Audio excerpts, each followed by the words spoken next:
जय श्री कृष्णा दोस्तों। आज हम एक ऐसी प्रेरणादायक कहानी सुनेंगे जो हमारे जीवन में अवसरों को पहचानने और निस्वार्थ दान के महत्व को समझने में मदद करेगी। ये कहानी हमें सिखाती है कि लालच और संकीर्णता हमें जीवन में कितने महत्वपूर्ण अवसर खोने पर मजबूर कर सकते हैं। हमारे श्री कृष्णा कहते हैं कि दान वह होता है जो स्वार्थ से मुक्त हो, और यह कहानी उन्हीं शब्दों का साक्षात्कार है।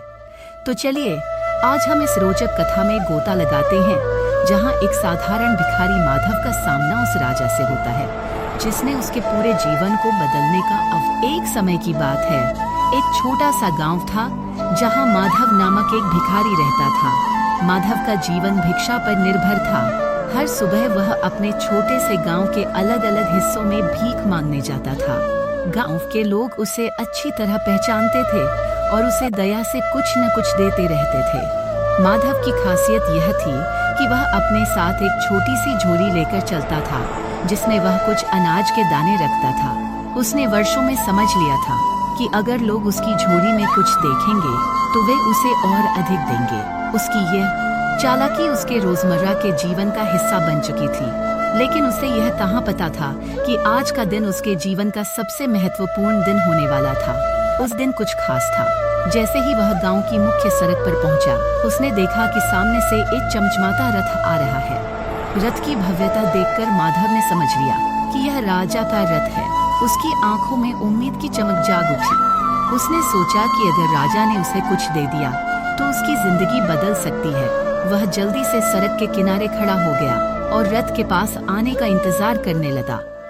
रथ माधव के पास आकर रुक गया और यह देख माधव की आंखें हैरत में चौड़ी हो गईं। राजा खुद रथ से नीचे उतरे और माधव की ओर बढ़े। माधव ने सोचा कि आज उसकी किस्मत चमक उठी है, लेकिन उसे यह नहीं पता था कि उसके साथ कुछ ऐसा घटने वाला है जो उसकी उम्मीदों से कहीं परे था। राजा ने अपनी झोली माधव के सामने फैला दी और बड़े विनम्रता से कहा, भाई मुझ पर दया करो और मुझे कुछ भिक्षा दो। माधव हैरान रह गया। उसने सोचा कि यह कैसे संभव है कि राजा उससे भीख मांग रहा है। राजा ने समझाया कि एक संकट से बचने के लिए उसे उस व्यक्ति से भीख मांगनी थी जिसे वह सुबह सबसे पहले देखे, और माधव वह व्यक्ति था। माधव असमंजस में पड़ गया। उसने सोचा कि एक राजा को दान देने का क्या मतलब है। काफी सोच विचार के बाद उसने अपनी झोली से एक छोटा सा अनाज का दाना निकाला और उसे राजा की झोली में डाल दिया। राजा ने मुस्कुराते हुए सिर झुकाया और अपनी झोली बंद कर ली। फिर वह चुपचाप अपने रथ में वापस। दिन भर माधव भिक्षा मांगता रहा, लेकिन उसके मन में एक बेचैनी बनी रही। वह सोचता रहा कि क्या उसने राजा को सही मात्रा में दान दिया।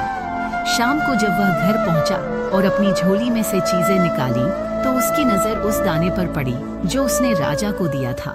वह अनाज का दाना अब सोने में बदल चुका था। माधव यह देख हैरान रह गया। उसे समझ में आ गया कि उसने अपने लालच और डर के कारण एक बड़ा मौका खो दिया। अगर उसने राजा को दिल खोलकर दान दिया होता तो शायद उसे और भी बड़ा आशीर्वाद मिलता। इस घटना ने माधव को यह सिखाया कि निस्वार्थता में ही असली खुशी और सफलता छिपी होती है। तो दोस्तों, श्री कृष्णा कहते हैं, जो दान बिना किसी जाता है वही सच्चा दान होता है।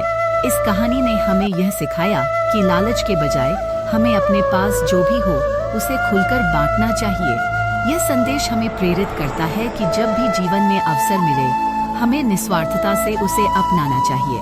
अगर आपको यह कहानी आई तो इसे लाइक करें, चैनल को सब्सक्राइब करें और अपने विचार नीचे कमेंट्स में लिखें। अंत में श्री कृष्णा का एक और संदेश हमारे लिए, दान करो और उससे मिलने वाली खुशी का आनंद लो। जय श्री कृष्णा दोस्तों।